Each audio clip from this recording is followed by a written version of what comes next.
Welcome to basketball scorebook keeping. To begin, the team sitting to your left is logged on the left side of the book, and the team sitting to your right is logged on the right side. You begin by writing team name, the coach, the place the game is being played, and the date of the game. Then you are ready to log player information.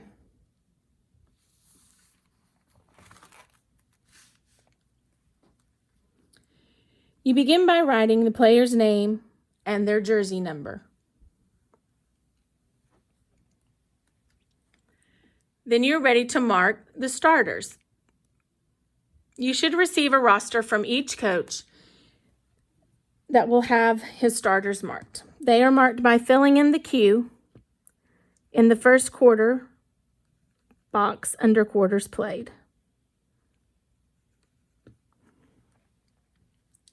As players are substituted into the game, you would make a slash in the corresponding quarters played box.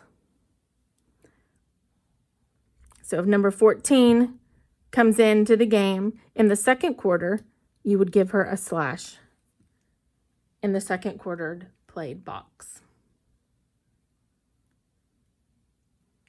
All right, score is kept in two places.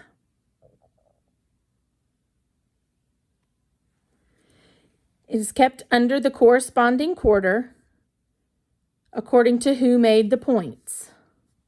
It is also kept across the top of the running score. This is easily checked with the scoreboard to make sure that everybody is in agreement. And if a player shoots and scores 2 points, they are given 2 points under the corresponding quarter, and 2 points is logged in the running score with an X. The player is given foul shots or free throws. However many they are given is marked with a circle. As they shoot, if they make the basket, the circle is filled in. If they miss, it remains empty. A free throw is logged in the running score with a simple slash. The player shoots and scores a 3-point shot. They are given a 3 under the corresponding quarter, and a 3 is logged in the running score with a solid circle. So here you can see that Peachtree is up to 6 points, 2 with a single basket, a free throw, and then a 3-point shot. After each quarter is finished, you tally the points for that quarter in the quarter column. And I like to draw a line so that I know not to accidentally come back and give a player points in a quarter that has already finished.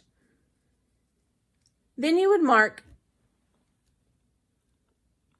the score, first quarter score, in that box. At halftime, you would look at the halftime score, and it would be marked in this box as well as tallied up down here. Those are just good checks and balances to make sure that the book and the scoreboard is in agreement.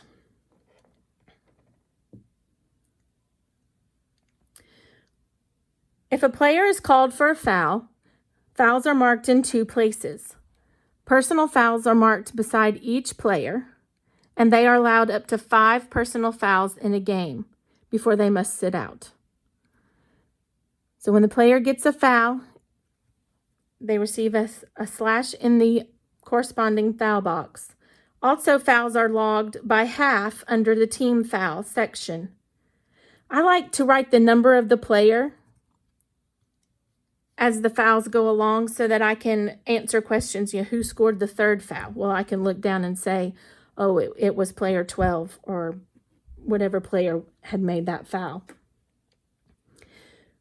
When you get to 6 team fouls in a half, you need to tell the officials or referee that the team is now in bonus, because on the 7th team foul, the other team gets to shoot a 1-and-1.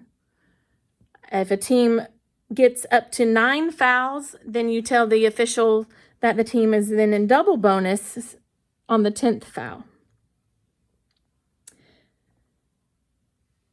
If a player should get 2 fouls, that's a good time to let the coach know, hey, coach, this player has 2 fouls, and then they can make a decision whether they, need to sub them or they warn the player. But 2 fouls is generally a good rule of thumb in letting the coach know how many fouls their players have. You also can track timeouts in the scorebook. The timeout sections are divided into quarters, and I like to additionally write out how many that they get. They get 3 fulls and 2 30-second timeouts. When a timeout is called, I go to the quarter that it is called in and mark either C for coach or the number of the player that called the timeout. And then I log the time that it is called. And then I will mark out down at the bottom whether it was a full or a 30. That way, when you get to the end of the game and the coach needs to know how many timeouts they have left, you're able to tell them you have 2 fulls and 2 30s, or whatever you show that they have marked. So this is the basics for keeping a scorebook for basketball, all the general information that needs to be kept to make the game run smoothly. And I hope that this has helped you out. Thank you.